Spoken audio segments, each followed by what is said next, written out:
আজ করব পাঁচমিশালি একটা নিরামিষ তরকারি। এখানে আমি কি কি সবজি নিয়েছি শিম, একটু গাজর, আলু, ফুলকপি আর বেগুন। তো বাজারে এত সুন্দর সুন্দর সবজি উঠেছে, তো মনে হলো একটুখানি নিরামিষ তরকারি করি। তো আমি প্রথম যে কাজটা করব, আমি ফুলকপিটাকে একটু ভাপিয়ে নেব। আমরা এখন সবাই খুব স্বাস্থ্য সচেতন, একটু ফুলকপিটাকে ভাপিয়ে নিলে ভালো হবে, পেটের জন্য ভালো। তেলটা গরম করে নিলাম, দিলাম খানিকটা গোটা জিরে ফোড়ন, দুটো শুকনো লঙ্কা, একটু ফোড়নটা হতে দেব। এখন দিয়ে দেবো কেটে রাখা সমস্ত সবজি।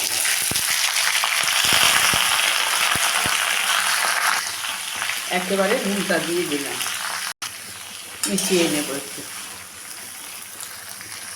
এটা ঢাকা দিয়ে দিলাম।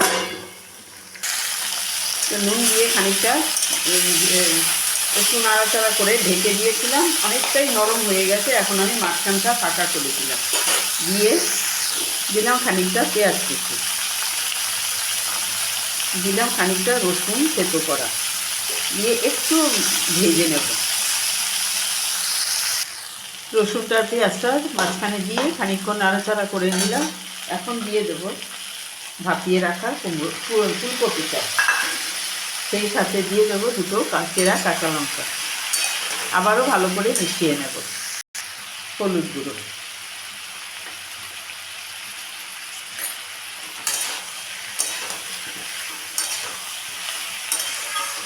ভালো করে মিশিয়ে নিলাম। এখন আমি আরও কিছুক্ষণের জন্য ঢাকা দিয়ে রাখবো। দিয়ে দেবো দুটো টমেটো কুচি করে,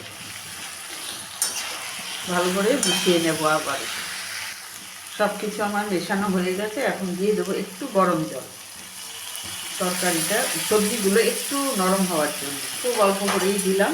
দিয়ে আমি আবারও খানিকক্ষণের জন্য ঢাকা দিয়ে দেবো। দেবো ধনে পাতা কুচি,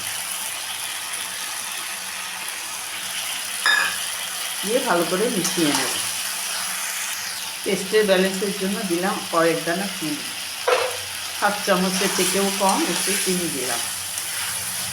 তো কমপ্লিট, এবার আমি নামিয়ে নেব। এখন আমি নামিয়ে নিলাম তরকারি। সবসময় তো আমরা সবজি দিয়ে পাঁচমিশালি তরকারি, পাঁচফোড়ন দিয়ে খাই। এরকমভাবে একটু খাওয়া যেতেই পারে, একটু অন্যরকমভাবে পেঁয়াজ দিয়ে, একটু রসুন দিয়ে ভালো লাগে খেতে। এটা যে কোনো কিছু দিয়েই খাওয়া যায়। প্রথম পাতে ডাল দিয়ে, ভাত দিয়ে, ডাল ভাতের সাথে, বা ডিনারে রুটির সাথে।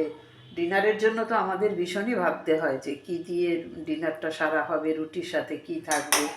তো আপনাদের কাছে যদি ভালো লাগে তাহলে আমার চ্যানেলটাকে একটা সাপোর্ট করবেন, আমার পাশে থাকবেন, সেই সাথে বেল আইকনটি প্রেস করে দেবেন যাতে নেক্সট নোটিফিকেশন আবার আপনাদের কাছে চলে যায়।